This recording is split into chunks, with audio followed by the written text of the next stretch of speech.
I'm Hazel. It's Saturday today, which makes it time to sit down and catch up on the WoW news of the week, what I have been up to, and answer some of your questions. This week puts us about a week and a half away from the patch 10.15 release coming soon on July the 11th. And at this point, we more or less know what's coming. I'm not expecting any big surprises on the PTR. We've got like a release candidate build now. They're still tuning the Mega Dungeon like crazy. It got crazy buffed to make it really hard, and then it got nerfed a little bit, and I've decided to reserve judgment on how hard it is and whether or not it's too much, after it comes out and I try it. The big news this week is the July trading post and the Grotto Netherwing Drake. Fill up your trading post bar this month to get this new dragon riding mount. It's going to be a while before they let us dragon ride on all kinds of other mounts, but for now, we can dragon ride on this one. This is a slightly updated version of our regular Netherwing Drake. You'll notice it has two horns instead of that big single central one in the middle of its head. Other items of note this time around include the Fel Crystal Scorpion mount for 650 tender. There's a third chance at the Tyrael's Charger mount for 900 tender. And the announcement post indicated that we're going to have more items in the shop in July and also in August to shop for, and then 200 bonus tender that you can earn to help you shop for them. There is currently no sign of tender being added to the cash shop yet officially. The last we heard of it was that data mining, so it's possible that the backlash from that data mining has caused them to maybe table that discussion for the moment. Hello. But I'm really excited to get that Netherwing Drake, so I'm going to be diving in there farming points to fill up that bar first thing today, actually, as you watch this. Other things happening this week, the official Hardcore Classic PTR is now live. That's a special server type coming to Classic that emulates the popular community permadeath challenge, so that should be fun for people that have been following that. BlizzCon tickets are going on sale July 8th and then again on July the 22nd. The post that announced this indicates that the actual convention itself, the whole thing, will be streamed for free, and then the virtual ticket sale will be for digital goodies, early access to merch sales, and we don't know what else yet. That is different from what they've done in the past. Previously, they would stream the keynote for free, and then generally the esports would also get streamed on a couple of services, but you would need the virtual ticket in order to view things like the panels and the community contests, and it sounds like that is changing this year. I am not currently planning a BlizzCon trip myself, but if you are and you want the details about how to get your tickets, I will link that announcement post down below. And then what have I been up to this week? I still do not have my Evoker Legendary. That's not really news. I would feel better about it if I stopped thinking about it and forgot it existed, which would be easier if triumphant roars wouldn't keep echoing from the seat of the aspects as Nezuro the Unbound. I'm fine. In real life, my raspberry plant on my balcony is fruiting, and it's the yummiest thing that's ever happened on this planet, so that's fun.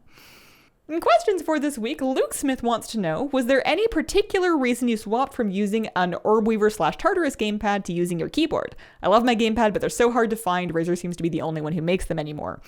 So I had a couple of reasons when I switched back to keyboard, but one of them was what you're saying here. I was getting kind of anxious that they were harder to find. I didn't want to get stuck with a favorite product that was no longer being supported either via driver updates or just that if it broke, I couldn't find another one, or at least not without paying a bunch of money.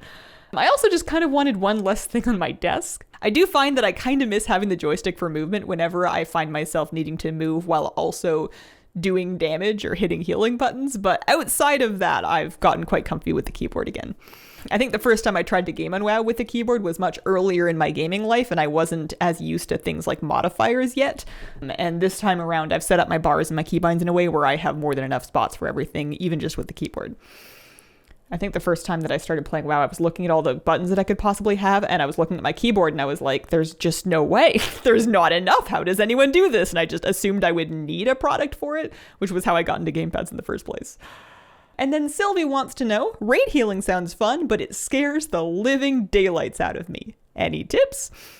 It turns out I do have a couple of tips, and it is fun, and you should try it. First of all, turn on mouse overcasting if you have not done so already. I always say this, and I'll continue to say it. It's way easier to just drift your cursor over somebody's raid frame and press your heal as opposed to having to target each person every time.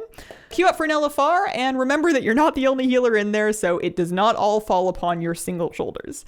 It will help if you've played the raid already as a different role so that you're kind of used to the fights and you know the mechanics a little bit. I would say you can give your Wowhead spec guide a read when you're ready for some more advanced tips and then try implementing just one thing at a time. One habit I like to try and get into while I'm learning a new spec is to figure out what the cheap kind of filler heal is, and then just press that and sprinkle those around on anybody that needs one. Whenever I need a second to like think of what my next ability is or what my next plan is, I will try to just be mashing whatever the cheap button is while my brain catches up to what's going on, so that I'm always casting something even if I have to think. All of this applies to dungeon healing as well as raid healing, but I think dungeon healing is actually harder because you're the only healer in that situation, and you usually are expected to do more other stuff like, damage and mechanics. Basically, all of healing, if I had to boil it down to 3 things, it would be match the correct button to the crisis, keep your cooldowns cooling down, and match your mana bar to the boss's health. So if you find that the boss has way more health than you have mana, you should probably switch to the cheaper spell so that you don't oom. And if it's the other way around, you are at full mana and that boss is about to die, then feel free to start using some more expensive heals. And that has been my week. Thank you very much for watching. If you'd like to catch a stream, but the stream times don't work very well for you, I do have a YouTube channel where I upload the full recordings of every stream I do, so check that out if you like. If you have any questions for a news video, please pop them in the comments and include the word question to help me find them. And have a wonderful, wonderful day. Bye.